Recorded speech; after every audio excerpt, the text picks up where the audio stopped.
Kaixo eta ongi etorri bigarren lan proposamen honetara. Bigarren lan proposamen honek zabaldu begirada dauka izena.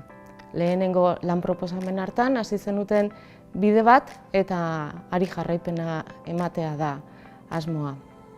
Lehenengo lan proposamen hartan ikusi zenuten gizartearen ezaugarriak, gaur egungo gizarteak dituen ezaugarriak eta horien baitan eskolak hartzen duen papera eta nola zepriztintzen duen. Euskal hezkuntza sistemari ere gerturapen bat egin zenioten. Bigarren lan proposamenen horretan horri jarraipena emango diogu. Eta gure asmoa da, helburua da zuri betaurreko batzuk janzten laguntzea, gero ikusiko duzun eta biziko duzun errealitatea praktiketan ulertzeko, deskribatzeko, interpretatzeko, zure ondorioak kritikoak eginez. Eta nola egingo dugu bidea guztia? Bueno, 3 fase izango ditu gure bigarren lan proposamen honek. Lehenengo fasea, bertan marko bat eskainiko dizugu. Marko bat, hainbat ezagutza arloren inguruan, ahalbidetuko dizuna gero behaketa tresna bat egitea eta horrekin joatea praktiketara identifikatzeko arretagune horien baitan zer ikusten duzu.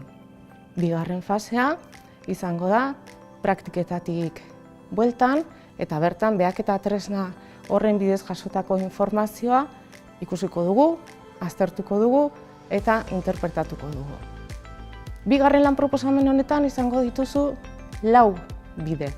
4 bide horietan alderdi ezberdinak jorratuko ditugu. Lehenengo bidean, atalean, migrazio fenomenoari hurbilpen bat egingo diozu eta kulturarteko hezkuntzarako gerturapen bat egingo duzu.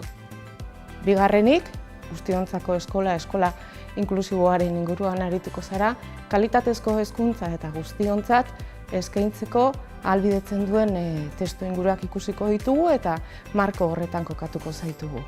Denontzako eskola, kalitatezkoa eta denen parte hartzea eta ekitatea abiatzen duena. Harremanen gaiak garrantzia handia hartzen du horren baitan eta horretan erreparatuko dugu. Nerabezaroak berez dituen ezaugarriak ere aztertuko ditugu. Zure etorkizuneko profesioan izango dituzun ikasleak izango baitira. Bidean 3 atalean berriz, digitalizazioari inguruan arituko gara. Hezkuntzaren digitalizazioaren inguruan hain zuzen ere.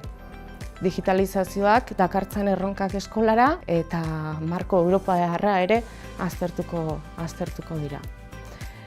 Eta 4. bidean berriz ikaste-irakaste prozesuetan sartuko gara.